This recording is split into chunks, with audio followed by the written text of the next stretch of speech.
యోహాను రాసిన మొదటి పత్రిక మొదటి అధ్యాయము 5వ వచనం నుండి 10వ వచనం వరకు మీ బైబిల్స్ ఓపెన్ చేసి పెట్టుకోండి.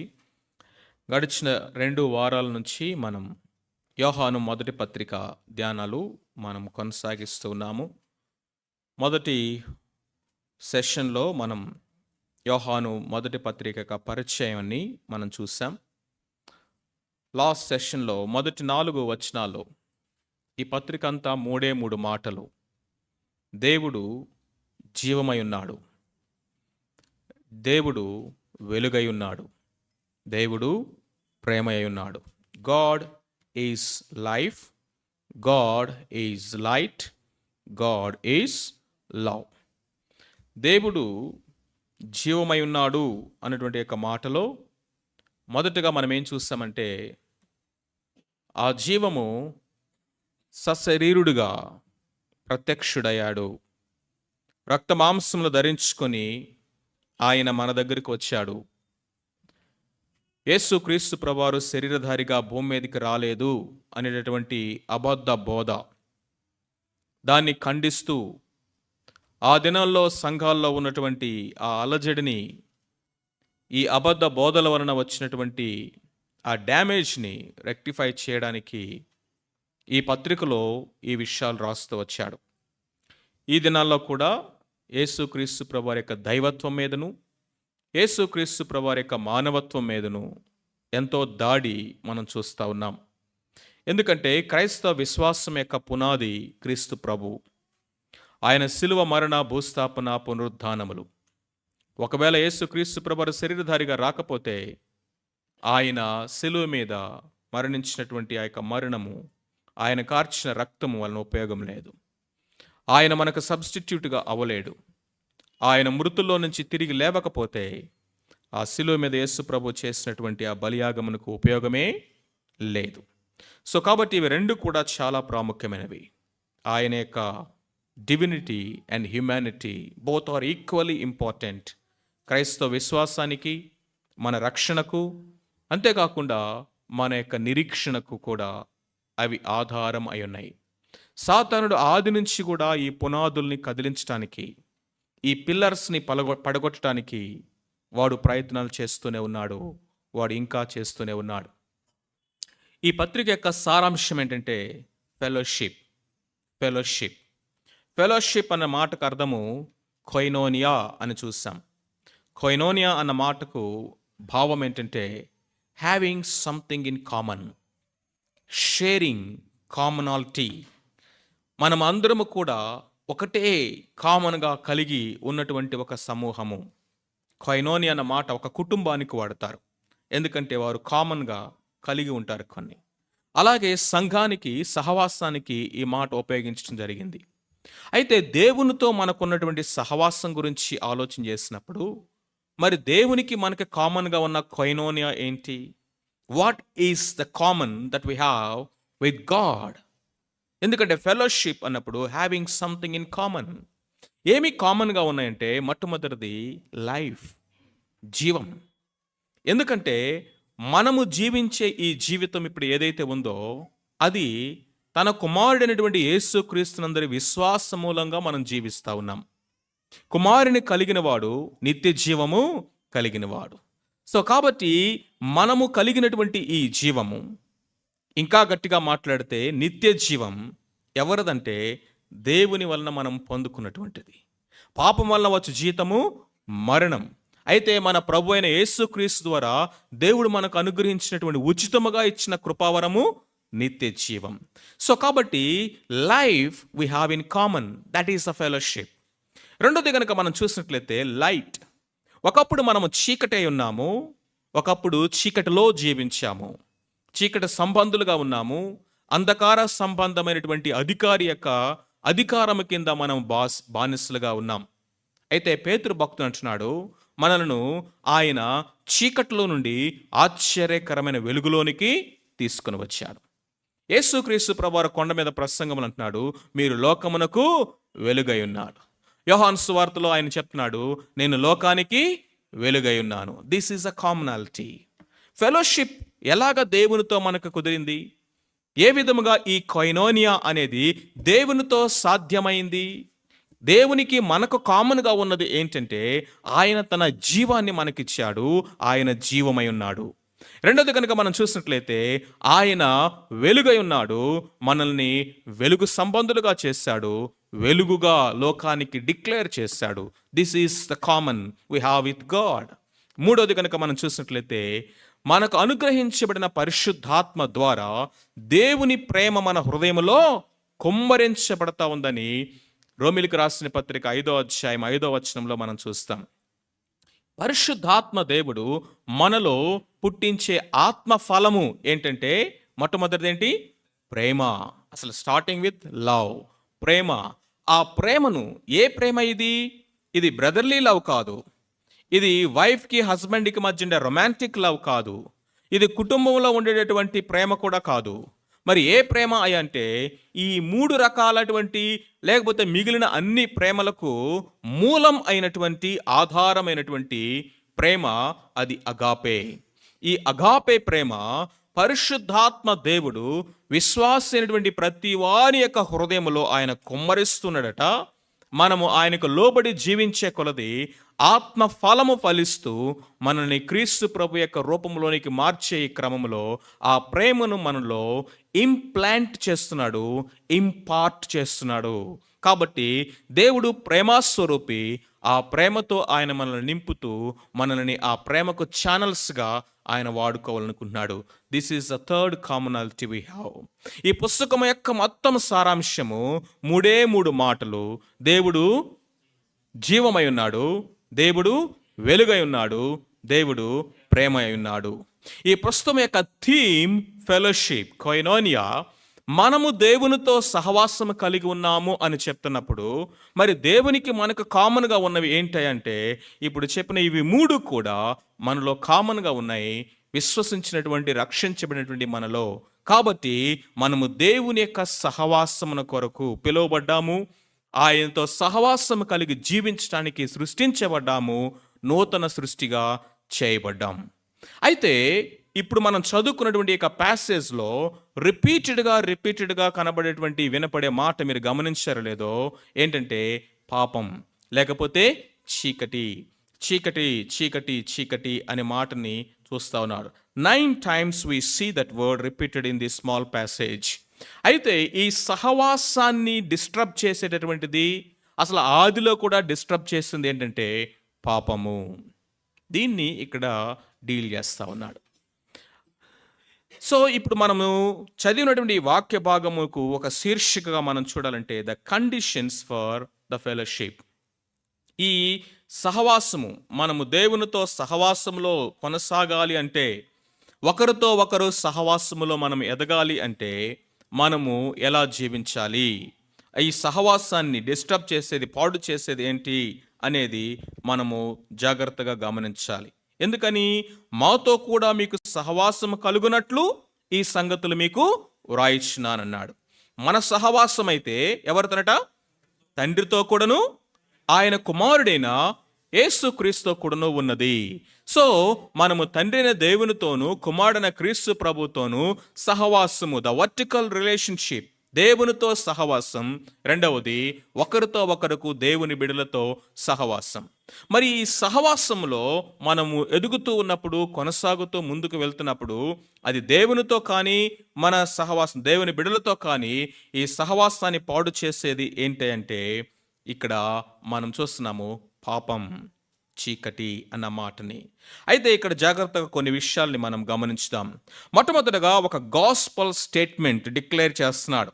ఏంటంటే మేము ఆయన వలన విని మీకు ప్రకటించు వర్తమానము ఏమనగా, అక్కడ వర్తమానం అనే దాంట్లో సువర్తమానం అని కూడా చదువుకోవచ్చు.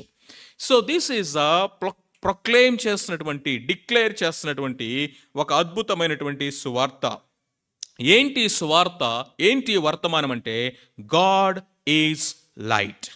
దేవుడు వెలుగై ఉన్నాడు, దేవుడు వెలుగై ఉన్నాడు, ఆయనలో చీకటి ఎంత మాత్రమును లేదు. God is light. యోహాను సువార్త 8వ అధ్యాయము 12వ వచనంలో కూడా అదే మాటని మనం చదువుతాం. ఒకసారి చదవండి. యోహాను తన సువార్తలో రాసినటువంటి మాట. యోహాను సువార్త 8వ అధ్యాయము 2వ వచనం చదవండి. నేను లోకమునకు వెలుగును, నన్ను వెంబడించువాడు చీకటిలో నడవక జీవపు వెలుగు కలిగి ఉండునని వారితో చెప్పెను. Look at this. ఆయన ఏమై ఉన్నాడో చెప్తున్నాడు. రెండవది, ఆయనను వెంబడించువారు ఏ విధంగా ఉంటారో కూడా చెప్తున్నాడు. మొట్టమొదటిది, నేను లోకమునకు వెలుగును, నన్ను వెంబడించువాడు చీకటిలో నడవక జీవపు వెలుగు కలిగి ఉండునని వారితో చెప్పెను. ఈ ఒక్క స్టేట్మెంట్ని లేకపోతే ఈ ఒక్క వర్స్ని ఇక్కడ 5 వచనాలుగా ఎక్స్ప్లెయిన్ చేశాడు. The entire passage is nothing but description of John 8:12. యోహాను సువార్త 8:12 ఆ ఒక్క వచనాన్ని ఇక్కడ ఇన్ని వచనాలుగా మరలా వివరిస్తూ ఉన్నాడు. ఏంటంటే దేవుడు వెలుగై ఉన్నాడు. వెలుగు అన్నటువంటి మాటను మనం చూస్తూ ఉన్నప్పుడు ఏంటి దాని అర్థము? వెలుగు అనేది సోర్స్ ఆఫ్ లైఫ్. పైన జీవం అని చెప్పాడే, ఆ సమస్త జీవమునకు మూలం భూమి మీద సృష్టిలో చూడండి లైఫ్ ఎగ్జిస్ట్ అయ్యింది అంటే అర్థం ఏంటంటే అక్కడ లైట్ ఉంది. లైట్ ఎక్కడైతే ఉండదో అక్కడ లైఫ్ అనేది ఉండడానికి అవకాశం లేనే లేదు. అంతేకాకుండా it gives life and growth, reproductivity. మనకి ఈ ఆహారం కానీ లేకపోతే ఫలాలు కానీ చెట్లు కానీ మిగిలినవన్నీ కూడా అవి జీవిస్తూ అవి పండుతూ అవి ఎదుగుతూ ఉన్నాయంటే కారణం ఏంటంటే లైఫ్. ఫోటోసింథసిస్ అనేది జరగకపోతే రీప్రొడక్షన్ అనేది ఉండదు, లేకపోతే బ్యూటీ అనేది ఉండదు, గ్రోత్ అనేది ఉండదు, లైఫ్ అనేది ఉండదు.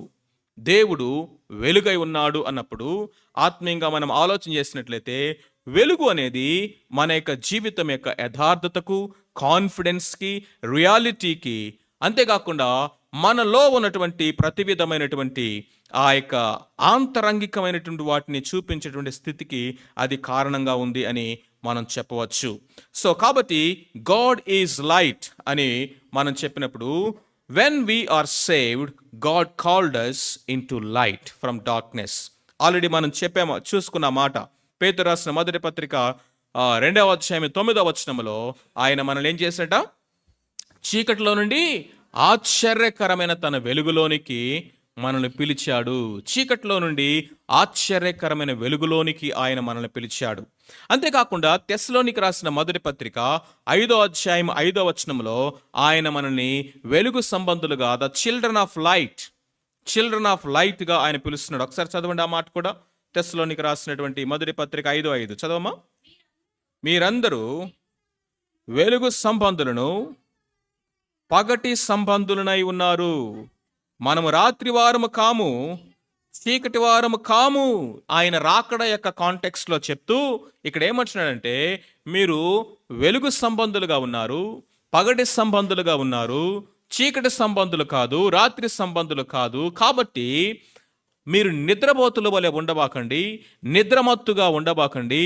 మీరు చీకటిలో నడుచువారిగా, చీకటిలో సంచరించువారిగా ఆయన రాకడ కొరకు కనిపెట్టుకొని ఉండండి అని చెప్తా ఉన్నాడు.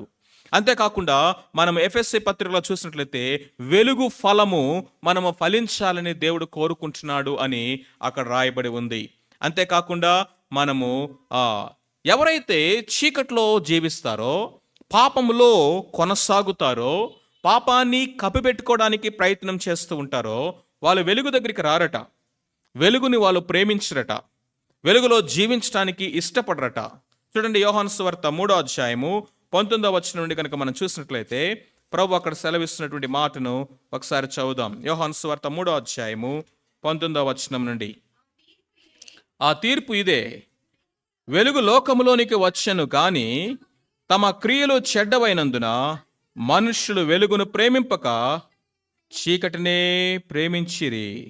దుష్కార్యము చేయి ప్రతివాడు వెలుగును ద్వేషించును, తన క్రియలు దుష్కార్యములుగా కనపడకుండానట్లు వెలుగునొద్దకు రాడు.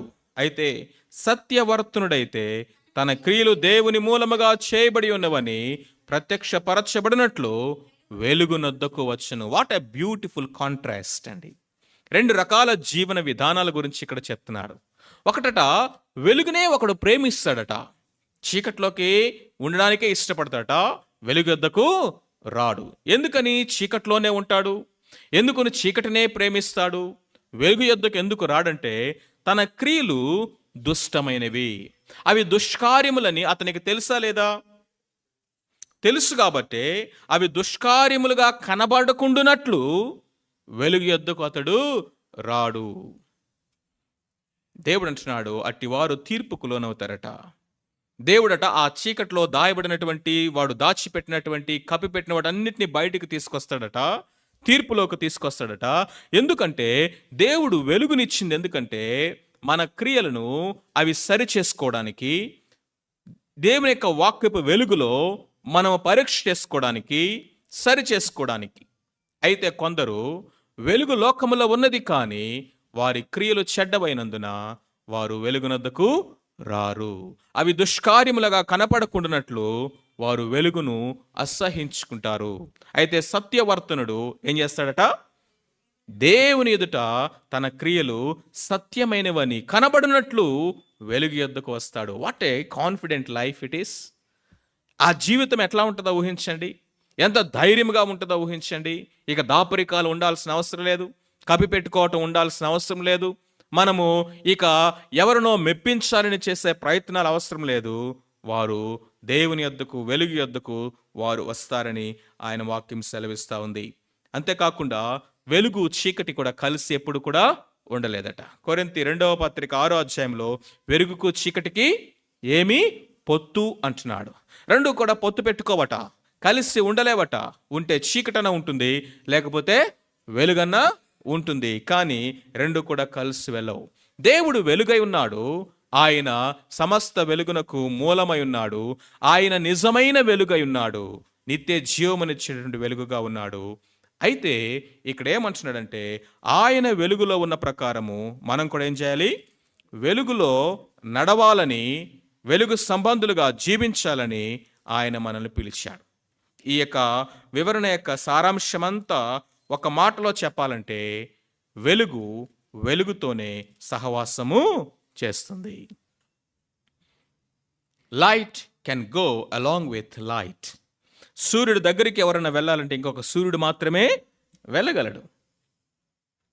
వెలుగు చీకటి కలిసి సహవాసం చేయలేవు, పొత్తు పెట్టుకోలేవు, పార్ట్నర్షిప్ కలిగి ఉండలేవు. మరి దేవుడు వెలుగై ఉన్నాడు, ఆయనతో సహవాసం కలిగి మనం జీవించాలంటే మనం ఎలా ఉండాలి? వెలుగై ఉండాలి. ఎక్కడ నడవాలి? వెలుగులో నడవాలి. ఏమి ఫలించాలి? వెలుగు ఫలమే ఫలించాలి. ఎలాంటి ప్రవర్తన కలిగి ఉండాలి? సత్ప్రవర్తన కలిగిన వారుగా ఆయన ఎదుట మనము జీవించాలి. ఎప్పుడైతే ఇక్కడ ఇది డిస్టర్బ్ అవుతుందో మనము దేవునితో సహవాసం అనేది ఖచ్చితంగా డిస్టర్బ్ అవుతుంది. ఇక్కడ 3 రకాలైనటువంటి హిపోక్రసీస్ గురించి యోహాను భక్తుడు మాట్లాడుతున్నాడు. 3 అప్రోచెస్ టువర్డ్స్ సిన్. పాపము, చీకటి, వెలుగు, జీవం. ఇది కాంట్రాస్ట్. ఇక్కడ వెలుగు అంటున్నాడు, జీవం అంటున్నాడు, పరిశుద్ధత అంటున్నాడు, క్రీస్తు అంటున్నాడు. ఒకవైపు చీకటి అంటున్నాడు, పాపం అంటున్నాడు.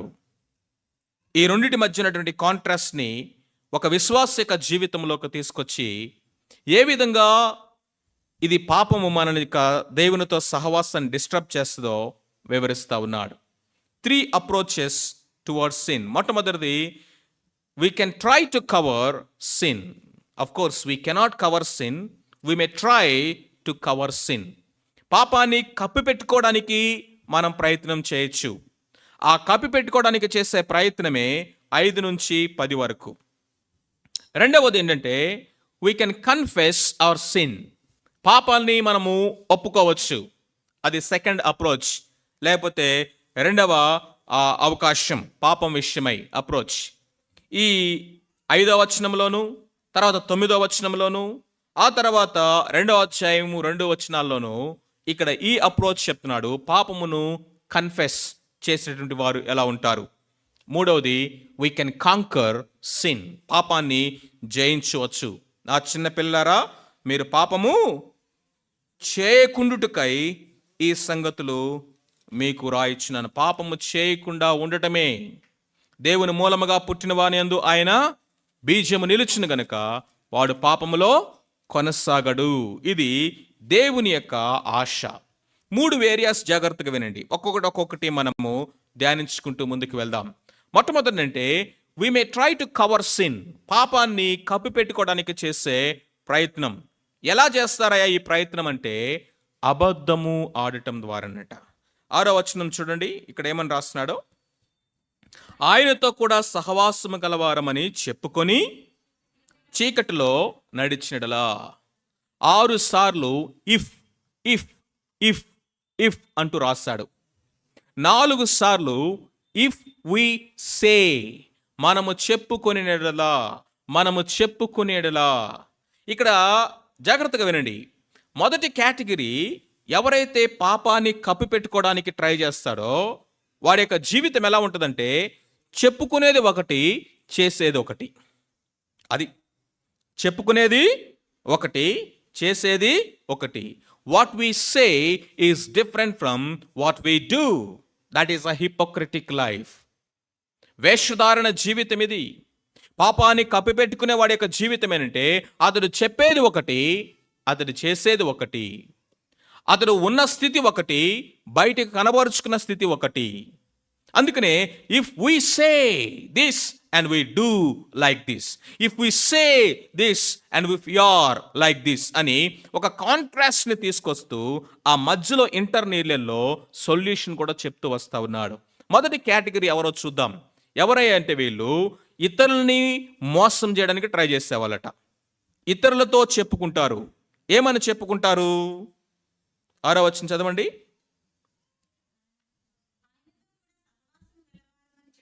చెప్పుకొని ఏం చెప్పుకుంటున్నారండి వీళ్ళు?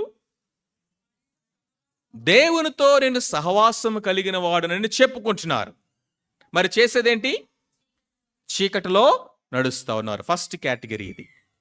మనము దేవునితో సహవాసం కలవారమని చెప్పుకొనుచు అంటే ఎవరితో చెప్తున్నారు? అందరితో చెప్తున్నారు. సహవాసంలో మిగిలినటువంటి వారు అందరితో చెప్పుకుంటున్నారు అన్నమాట. Creating an impression that we are spiritual.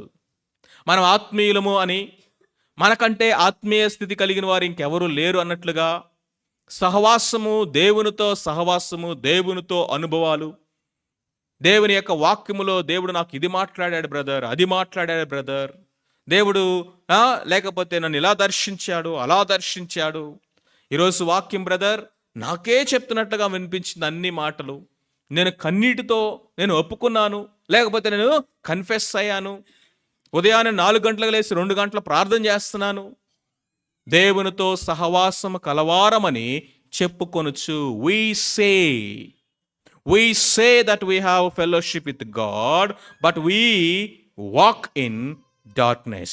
చీకటిలో నడిచినెడలా. ఈ యొక్క జీవితమును మనం ఏంటంటే we try to deceive others, ఇతరులను మోసం చేయడానికి, ఇతరుల ముందు ఒక ఇంప్రెషన్ క్రియేట్ చేయడానికి మన జీవితంలో జరిగేటటువంటి పొరపాటు కాదు ఇది వేషధారణ జీవితం. చాలాసార్లు ఈ ట్రాప్లో మన అందరం పడిపోతూ ఉంటాం. ఈ ట్రాప్లో మన అందరం కూడా పడిపోవడానికి అవకాశం ఉంది. ఏంటంటే మన దగ్గర లేని ఆత్మీయతను ఇతరులకు చూపించుకోవడము, ఇతరుల దగ్గర ఒక ఇంప్రెషన్ క్రియేట్ చేయటము, మన గురించి ఇతరులు గొప్పగా చెప్పుకోవాలి, మన సాక్ష్యం ఎక్కడా కూడా అది చెక్కు చెదరకుండా ఉండాలి. కానీ మనకు ఉండాల్సినటువంటి శ్రద్ధ ఏంటి? మనుషులు మన గురించి ఏం చెప్పుకుంటున్నారు అనేదా, లేకపోతే దేవుడు మన గురించి ఏం సాక్ష్యం చెప్తున్నాడు అనేదా? దేవుడు మన యొక్క జీవితం గురించి ఇచ్చే సాక్ష్యము వాస్తవమైనది, అది శాశ్వతమైనది. ఎందుకంటే ఆయన పై వేషాన్ని, పై రూపాన్ని చూసే దేవుడు కాదు, ఆయన హృదయాన్ని, ఆ అంతరంగాన్ని కూడా చూసేటటువంటి దేవుడు. మన హృదయ అంతరంగాల్ని ఎరిగిన దేవుడు, మన ఆలోచన వెనుకున్న ఆంతర్యాన్ని కూడా గమనించగలిగినటువంటి దేవుడు, ఆయన ముందు నేను ఎలా ఉన్నాను అనేది కదా మనకు ప్రాముఖ్యమైంది. కానీ అనేక సార్లు we try to cover sin. పాపాన్ని కప్పిపెట్టుకోవడానికి చేసే అంత ఫూలిష్ థింగ్ ఇంకొకటి లేదండి. ఎందుకంటే బైబిల్ చెప్తుంది, నీ పాపము నిన్ను పట్టుకొనును. నీ పాపము నిన్ను పట్టుకుంటుంది, పట్టిస్తుంది కూడా. దాని యొక్క నేచర్ ఏంటో తెలుసా? మన పాపం మనల్ని పట్టిస్తుంది, అది దాగదు. బైబిల్ చెప్తా ఉంది, ఒడిలో అగ్ని వేసుకుంటే అది నిన్ను కాల్చదా అని దేవుడు అడుగుతున్నాడు. నిప్పు కణికలు వడిలో వేసుకొని పైన చక్కగా దుప్పటి కప్పేసుకొని ఏమీ పర్వాలేదు అంతా బాగుంది అని చెప్పుకుంటూ ఉంటే వితిన్ 2 minutesలోనే ఆ అగ్ని, ఆ పాపము నిన్ను పట్టించేస్తుంది, అంతేకాకుండా నిన్ను కాల్చిపడేస్తుంది. It is impossible to cover sin. Now all the trial that we try to cover sin is foolishness, mere foolishness. పాపమోట అంత భయంకరమైనది. అది మన అసలు రంగుని ఇట్లాగే బయట పెట్టేస్తుంది. కానీ మనకు కలిగించే భ్రమ ఏంటో తెలుసా? నువ్వు మేనేజ్ చేయొచ్చు దీన్ని, నువ్వు కవర్ చేయొచ్చు దీన్ని, నువ్వు కప్పిపెట్టవచ్చు, నువ్వు దాచిపెట్టవచ్చు అని ఒక భ్రమను పుట్టిస్తుంది. ఆ తర్వాత మనల్ని అప్పగించేసి పట్టించి నడి రోడ్డు మీద నేకెడ్గా నుంచోబెట్టేస్తుంది. ఏదైనా వనములో పాపం అదే చేస్తుంది వాళ్ళని. They strip the glory of God and make them naked and shameful. That's a consequence of sin. మనము దేవునితో సహవాసము కలవారమని చెప్పుకునేలా దేవుని యొక్క సహవాసములో నడిచేవాడు, జీవించేవాడు ఆయన వెలుగు గనుక ఆయన వెలుగై ఉన్న ప్రకారము ఆయనతో పాటు ఏం చేస్తాడు? వెలుగులో జీవిస్తాడు. అందుకని అంటున్నాడు, నువ్వు దేవునితో సహవాసము కలవారమని చెప్పుకున్నట్లయితే దాని యొక్క ఫ్రూట్ ఏంటి, దాని రిజల్ట్ ఏంటి అంటే ఆయన వెలుగై ఉన్న ప్రకారము మీరును వెలుగులో నడిచినడలా. అన్యోన్య సహవాసం అట. ఇది ఇంటిమసీ గురించి మాట్లాడుతున్నాడు. అన్యోన్యత అనే మాట చాలా డీప్ ఇంటిమేట్ రిలేషన్షిప్ గురించి చెప్పేది. తల్లిదండ్రులకు పిల్లలకు ఉన్న మధ్య ఆ సంబంధాన్ని అన్యోన్యత అంటారు. ఇంకా ఇన్ఫాంట్, బాగా పసిపిల్లలు, ఒడిలో ఉన్నటువంటి పసిపిల్లల పట్ల చూపించే ప్రేమని అన్యోన్యత అంటారు. భార్యాభర్తల మధ్య ఉండే ప్రేమను అన్యోన్యత అని చెప్తారు. అందులో ఇంకొక మూడో వ్యక్తి ఎంటర్ అవడానికి అవకాశమే లేనటువంటి ఆ close, intimate, pure, perfect relationship.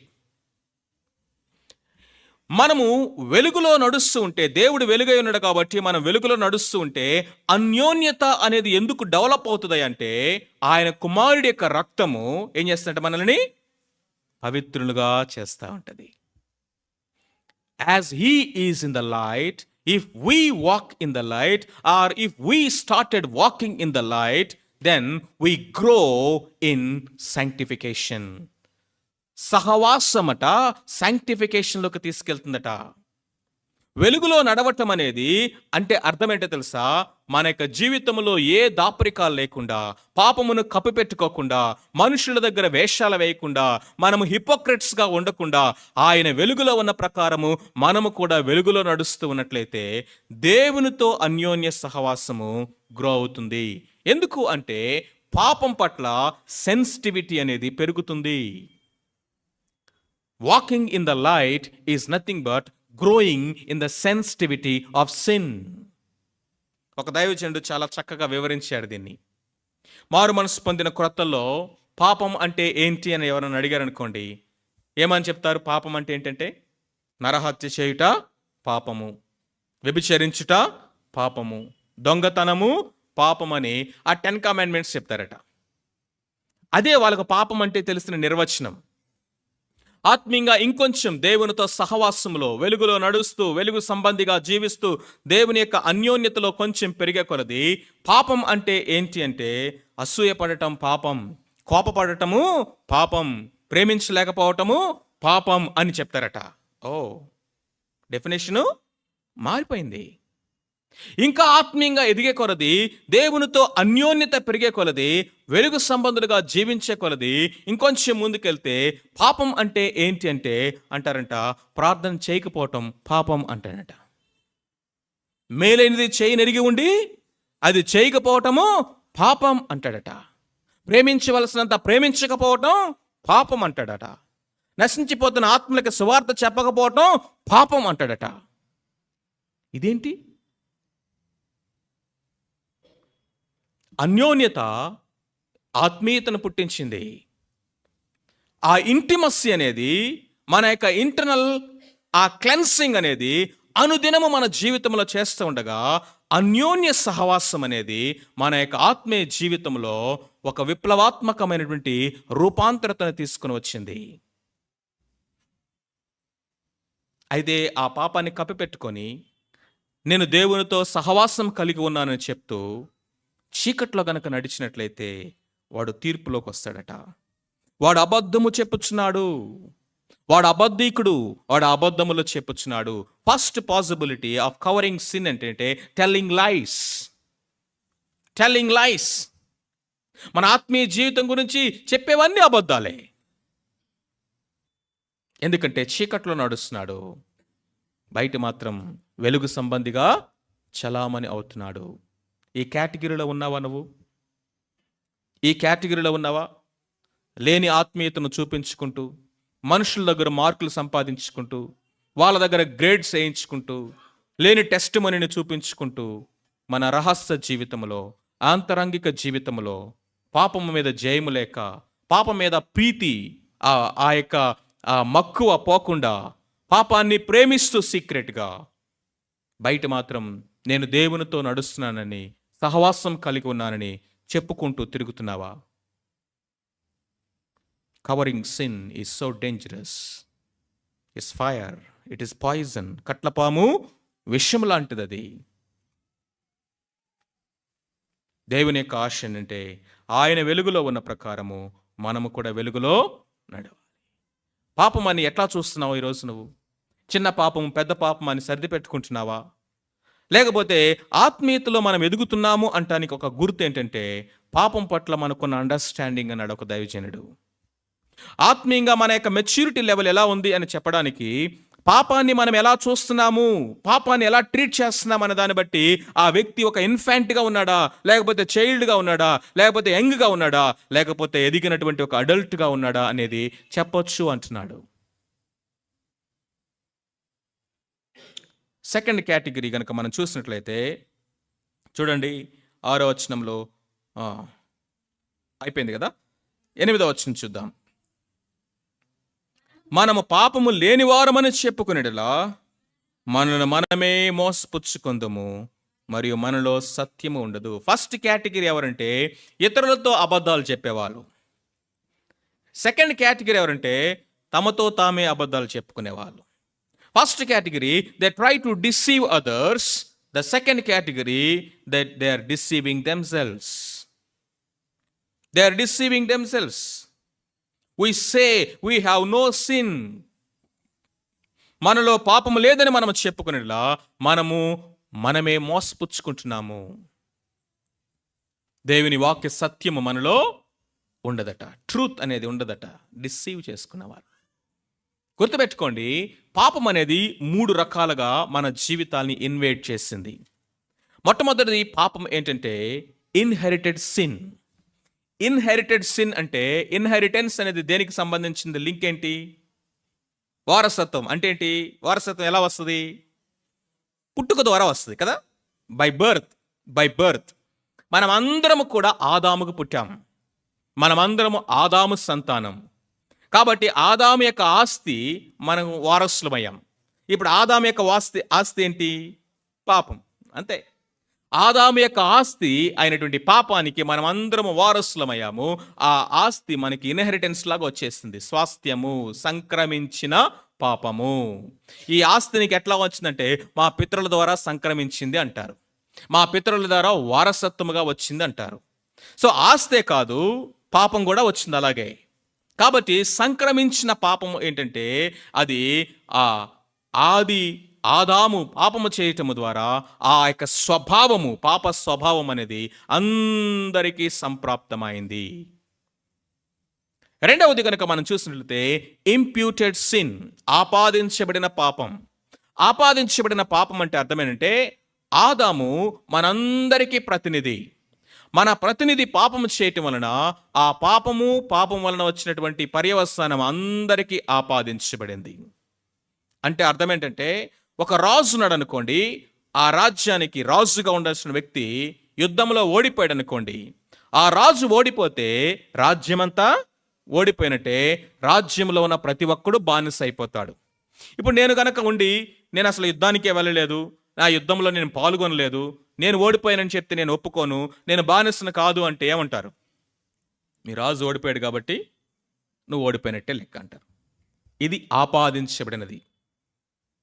మన పితరుడైనటువంటి మూల పురుషుడైనటువంటి ప్రతినిధి అయినటువంటి ఆదాము యొక్క పాపము మనందరి అకౌంట్లోకి యాడ్ అయిపోయింది. భారతదేశం దివాలా తీస్తుంది అనుకోండి, గాడ్ ఫర్బిడ్ దట్, అది మనం కోరుకోకూడదు. ఇప్పుడు ఆ అప్పు భారతీయులైన మన అందరి అకౌంట్లో జమ అయిపోద్ది. You have to pay. ఇది ఆపాదించబడినటువంటిది. మొట్టమొదటిది ఇన్హెరిటెడ్, సంక్రమించినది. రెండవది ఇంప్యూటెడ్, ఆపాదించబడింది. మూడవది ఇండివిడ్యువల్, వ్యక్తిగతమైనది. చేయవలసింది చేయలా, చేయకుండా ఎన్నో చేశాం. ఇన్ని రకాలుగా మనలో పాపం ఉంటే, మన పితరుల ద్వారా సంక్రమించిన పాపం ఉంది, జన్మ పాపము. మనకు ఆపాదించబడిన పాపం ఉంది, మనము వ్యక్తిగతంగా చేసినటువంటి పాపం ఉంది. ఇన్ని రకాలుగా మనం పాపములో ఉండి కూడా ఏమని చెప్పుకుంటున్నామట? లోకంలో ఉన్న వాళ్ళు ఆ మాట చెప్తే వాళ్ళకి తెలియదు కాబట్టి చెప్తారు. విశ్వాసులు కూడా చాలాసార్లు పాపమా, నాలోనా, నేనా. ఒక ఆయన అట్లాగా మాట్లాడాడు, నేనా ప్రభువా అన్నాడు. Is it I lord? Is it I lord? నేనా ప్రభువా? నా గురించి చెప్తున్నావా? నా గురించి కాదుగా. ఎవరు ఆ మాట చెప్పింది? ఇస్కరియోతు యూదా. వెలుగు వస్తుంది ఆయన హృదయంలోకి, కానీ ఆపేస్తున్నాడు. ప్రభు మాట్లాడుతున్నాడు, ప్రభు హెచ్చరిస్తున్నాడు. ఆయనకు తెలుసు ఎవరి గురించి ప్రభు మాట్లాడుతున్నాడో. ఆయన పరువు తీయకుండా అందరి ముందు కూర్చోబెట్టి మొత్తం అతన్ని నేకిడ్గా కూర్చోబెట్టి అతని యొక్క స్థితి ఏంటో అతని పరువు తీయకుండా దేవుడు ఎంతో జెంటిల్గా, ఎంతో మర్యాదగా, ఎంతో కన్సర్న్గా అతని స్థితి గురించి అతనికి చెప్తా ఉంటే ఏం చేస్తున్నాడండి? ఇవి రెండూ చేశాడు. వాళ్ళందరి ముందేమో ఒక అద్భుతమైనటువంటి ఆత్మీయత అనేటువంటి ఒక బిల్డప్ ఇచ్చాడు. యేసుక్రీస్తు ప్రభువు దగ్గరకు వచ్చి అంటున్నాడు, నేనా ప్రభువా? నేను కాదుగా ప్రభువా. He's trying to cover his sin.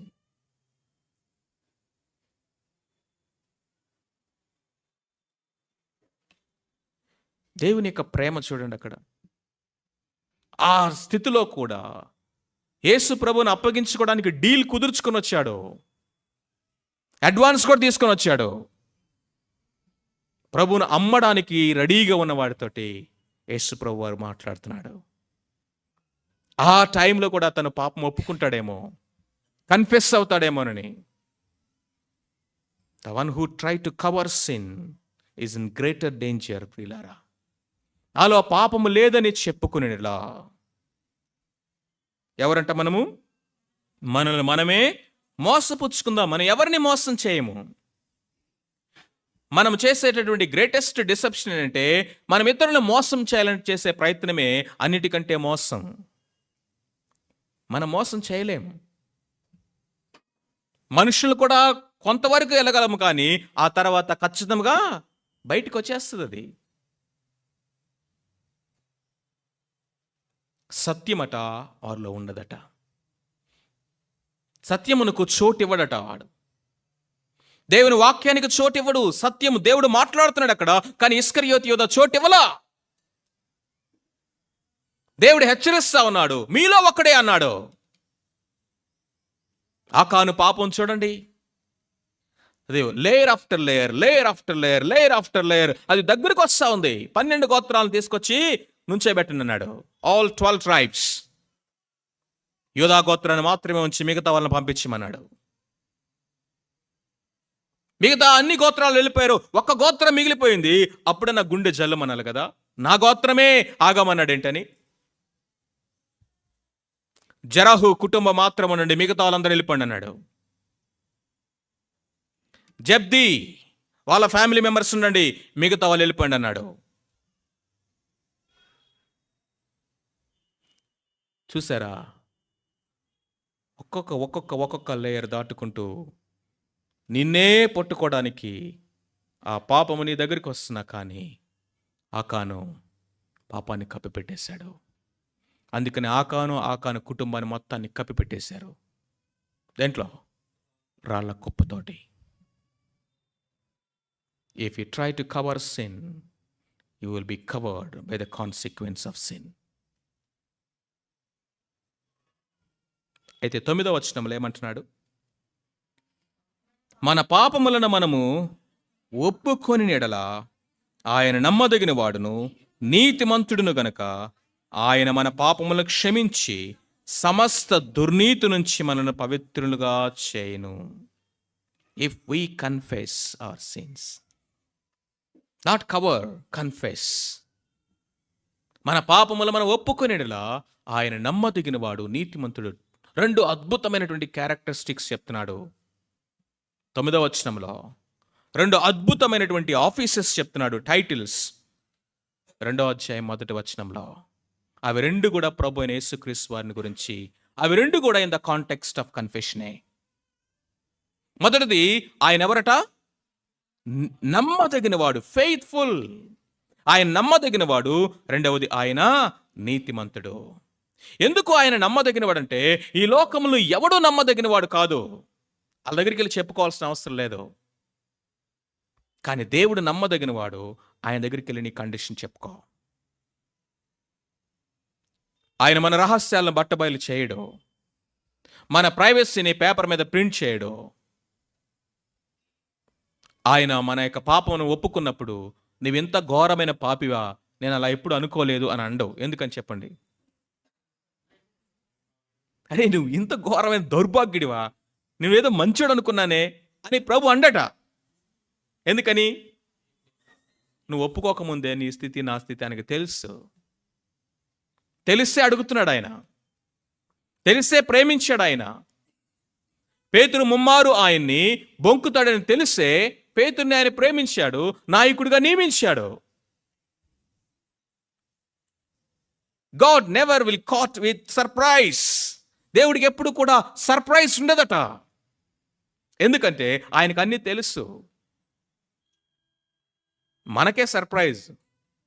అమ్మో, ఆ తమ్ముడా, ఆ అన్న చేశాడు ఈ పని. జోసెఫ్ అన్న చెప్తాడు, చిన్నప్పుడంట వాళ్ళ పెద్ద పాప కృపాకి డేవిడ్ స్టోరీ చెప్తా ఉంటే ఏడుస్తుందంట. She started crying, literally crying. ఎందుకు ఏడుస్తుందంటే, డాడీ, డేవిడ్ ఇలాంటి పాపం చేశాడా, డేవిడ్ ఇలాంటి పాపం. ఎందుకంటే డేవిడ్ ఆయనకి ఫేవరెట్. మరి డేవిడ్ పాపం చేశాడు, ఇంత ఘోరమైన పాపం అంటే ఆమె నమ్మలేక ఆ బాధతో ఏడ్చేస్తుంది. కానీ దేవునికి తెలుసు, దేవుని హృదయానుసారుడే ఎంత ఘోరమైన పాపములు పడతాడు. నాతోను ప్రవక్తను పంపించాడు. డేవిడ్ కూడా ఇది చేశాడు. పాపాన్ని ఏం చేశాడు? కప్పేశాడు. ఒక అద్భుతమైనటువంటి స్పిరిచువల్ ముసుగేశాడు. ఒక హీరోయిక్ స్పిరిచువాలిటీని కనబరిచాడు. తన సైనికుడి యొక్క భార్యని పట్టప్రాణం చేసుకున్నాడు. ప్రపంచమంతా దావీదును కొనియాడుతూ ఉంది. ఇలాంటి గొప్ప రాజు ఈ భూమి మీద ఎవడు ఉండడు. ఒక సైనికుడు చనిపోతే సైనికుడు భార్యని పెళ్లి చేసుకున్నాడు రాజు. ఆమెను తీసుకొచ్చి సింహాసనం మీద కూర్చోబెట్టుకున్నాడు. ఒక విధవరాలని, ఒక దీనురాలని, దరిద్రాలను తీసుకొచ్చి ఇదిగో రాజు రాణిగా చేశాడు. ఇంత దయ, ఇంత కరుణ, ఇంత జాలి, ఇంత గొప్పతనము ఏ రాజు చూపించలేడని పొగుడుతున్నాడు. బయటికి చూపించింది ఒకటి, లోపల ఉన్నది ఇంకొకటి. దేవుడు నాతాను ప్రవక్తని పంపించాడు. వెయిట్ చేశాడు. నెలలు దేవుడు వెయిట్ చేశాడు. దావీదు ఒప్పుకుంటాడేమో.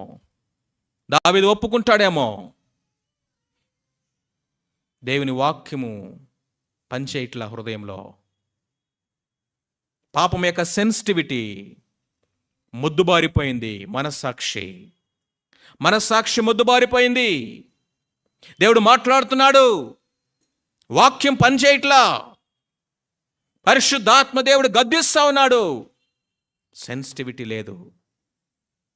కొన్ని నెలల పాటు పాపాన్ని కప్పిపెట్టేశాడు. Thank God, God send the prophet. ఒకవేళ గనక ఆ ప్రవక్తను పంపించిన తర్వాత కూడా దావీదు గనక పాపాన్ని కప్పిపెట్టుకోవడానికి ట్రై చేస్తే బైబిల్లో స్టోరీ డిఫరెంట్గా ఉండేదేమో. We don't know. నేను పాపము చేసి తిని ఒక్కటే మాటతోటి క్లోజ్ చేశాడు దాన్ని. ఒకే ఒక మాటతోటి నీ చాప్టర్ మొత్తాన్ని క్లోజ్ చేయొచ్చు నువ్వు. ఒకే ఒక మాటతోటి ఇదిగో హిస్టరీ మొత్తాన్ని క్లోజ్ చేయొచ్చు.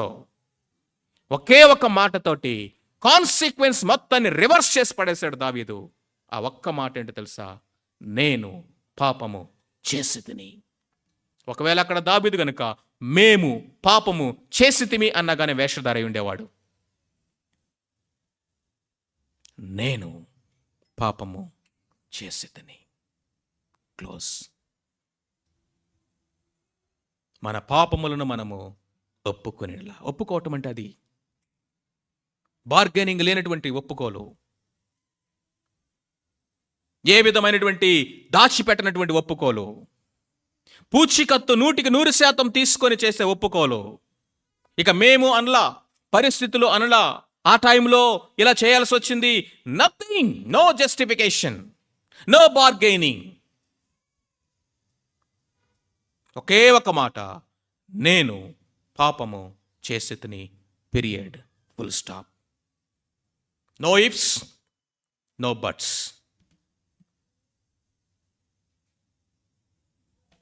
దేవుడు ఈరోజు అలాంటి ఒప్పుకోలని మన నుంచి కోరుకుంటున్నాడు. ఆయన నమ్మదగిన వాడు, నీతిమంతుడు కనుక మన పాపములను క్షమిస్తాడు, సమస్త దుర్నీతి నుంచి పవిత్రులుగా చేస్తాడు. క్షమించటం అంటే పనిష్మెంట్ నుండి క్షమిస్తాడు, కడిగివేయటం అంటే పొల్యూషన్ నుంచి కడుగుతాడు. రెండూ చేస్తాడు ఆయన. క్షమాపణ అనేది పనిష్మెంట్కి సంబంధించింది. When you are forgiven, no punishment. When you are cleanse, no pollution. Even ఆ మాలిన్యము నుంచి కూడా, ఆ మరకల నుంచి కూడా, ప్రతి విధమైనటువంటి ఆ యొక్క అపవిత్రతకు సంబంధించినటువంటి ఆ మాలిన్యం, కళంకము నుంచి కూడా కడిగి వేస్తాడట. We're cleanse, no pollution. We're forgiven, no punishment. ఇవి రెండూ చేయడానికి ఆయన నమ్మదగినవాడు, ఆయన నీతిమంతుడు. అండ్ దెన్ 10వ వచనం చదవండి. మనము పాపము చేయలేదని చెప్పుకునేలా ఆయనను అబద్ధికునిగా చేయువారు మగుదము, మరియు ఆయన వాక్యము మనలో ఉండదు. మూడవది, మొదటి రెండిటి కంటే మోర్ వర్స్ట్ థింగ్ ఏంటంటే దేవుణ్ణి అబద్ధికునిగా చేయటం, చేయాలని ప్రయత్నించటం. ఆయనను అబద్ధికునిగా చేయువారు మగుదము.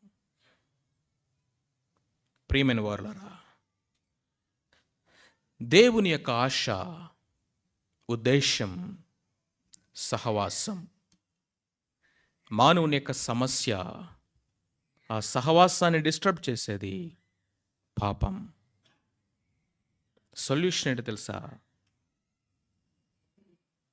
పాపము చేయలేదని ఇతరులతో చెప్పుకోవటం కాదు, పాపము లేదని మనతో మనం చెప్పుకొని మోసపరచుపట్టం కాదు. నేను పాపము చేయలేదని దేవుణ్ణి అబద్ధికునిగా చేసే ప్రయత్నం కాదు. అతిక్రమములు దాచిపెట్టువాడు వర్ధిల్లడు, దాన్ని ఒప్పుకొని విడిచిపెట్టువాడు కనికరము పొందును. దేవునితో సహవాసమే మనల్ని పరిశుద్ధతలో పరిపూర్ణతలోకి తీసుకెళ్తుంది. దేవునితో సహవాసమే క్రీస్తు ప్రభు రూపంలోకి మనల్ని మారుస్తుంది. దేవునితో సహవాసమే ఆత్మ ఫలము ఫలించేవారుగా చేస్తుంది. దేవునితో సహవాసమే దేవుని మరి ఎక్కువగా ఎరిగేవారిగా, ఆయన్ని ఆత్మతో సత్యముతో ఆరాధించేవారుగా చేస్తుంది. దేవునితో సహవాసమే అల్టిమేట్గా మన యొక్క జీవితంలో పర్పస్ని ఫుల్ఫిల్ చేస్తుంది. ఈ సహవాసాన్ని డిస్టర్బ్ చేసేది పాపం. ఆ పాపాన్ని కప్పిపెట్టుకోవద్దు, ఒప్పుకోమంటున్నాడు. నా పాపముని నేను కప్పుకొనక నీ ఎదుట దానిని ఒప్పుకొంటిని. కప్పుకున్నప్పుడు ఎలా ఉందో ఆయన జీవితం? 32వ కీర్తన చదవండి, 51వ కీర్తన చదవండి. The consequence of the covered sin in a believers life, so consequential, so horrible, so horrible. కానీ దాన్ని ఒప్పుకుందని అనుకుంటున్నా. ఎప్పుడైతే అసలు ఒప్పుకుందాం అనుకున్నాడో వెంటనే దేవుని యొక్క ప్రేమ, దేవుని యొక్క కనికరము ఏ విధంగా మన పట్ల ఆయన చూపిస్తాడో ఇక్కడ మూవ్ అవుతా ఉంది. ఆయన నమ్మదగినవాడు, నీతిమంతుడు. 2 పనులు చేస్తాడు. పాపాన్ని క్షమిస్తాడు, క్షమించుటకు ఆయన అధికారము కలిగినవాడు. రెండవది, దుర్నీతి అంతటి నుంచి ఆయన మనల్ని కడిగి వేస్తాడు. పవిత్రులుగా అన్న మాటకి ఇంగ్లీష్లో క్లెన్సింగ్ అని రాస్తుంది. క్లెన్సింగ్. ఒక చిన్న పాప ఉందట, వాళ్ళ డాడీ బయటికి వెళ్ళొద్దు అన్నాడు. బయటికి వెళ్ళింది, ఇంటి ముందున్న డ్రైనేజ్లో పడింది. మన రవి వాళ్ళ పాప అంత పాప. వద్దన్నాం కదా, బయటికి వెళ్ళింది, డ్రైనేజ్ గుంటలో పడింది. ప్రేమించే తండ్రి ఏం చేస్తాడు చెప్పండి? ముందు బయటికి తీస్తాడు. కొంతమంది ఉంటారు, బయటికి తీయగానే టపా టపా టపా టపా టపా కొడతా ఉంటారు. చెప్పాను కదా, ఎందుకు చేస్తారు? చావు. That's not the character of God. క్షమించి అన్న మాటకు అర్థం ఏంటో తెలుసా? పొందవలసిన పనిష్మెంట్ ఇవ్వకుండా, ఏ పనిష్మెంట్కి అయితే మనం అర్హులమో ఆ పనిష్మెంట్ ఇవ్వకుండా, మనం వైలేట్ చేస్తాం రూల్ని, వర్ది టు బి పనిష్డ్, కానీ ఆ పనిష్మెంట్ ఇవ్వకుండా ఉండటము క్షమాపణ. రెండవది ఏం చేస్తాడంటే, వాష్రూమ్లోకి తీసుకెళ్ళి ట్యాప్ ఆన్ చేసి ఫుల్గా 4-5 సార్లు సోప్ పెట్టి, షాంపూ పెట్టి బాత్. ఇంట్లో నుంచి లోపలికి తీసుకెళ్ళిందేమో డ్రైనేజ్లో పడిన పిల్లని, ఇంట్లో నుంచి ఇప్పుడు బయటికి తీసుకొచ్చేదేమో forgiven, washed as if new. ఈ పిల్లనా డ్రైనేజ్లో పడింది, అట్లా కనపట్లేదే, పట్టు వస్త్రాలు వేసి నీట్గా క్లీన్గా. అది ఇక్కడ చెప్తున్నాడు. మన పాపములు మనం ఒప్పుకొనిలా ఆయన నమ్మదగిన వాడు, నీతిమంతుడు కనుక మన పాపములను క్షమించి సమస్త దుర్నీతి నుంచి మనల్ని పవిత్రులుగా చేయను.